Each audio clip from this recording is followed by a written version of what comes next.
కలుషితం అయ్యే ఈ జీవితం ఇక చాలునయ్యా ఈ నాటకం లయకారక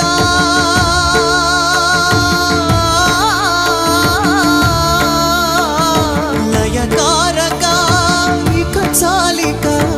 అర్ధనారీశ్వర గౌరీ శంకర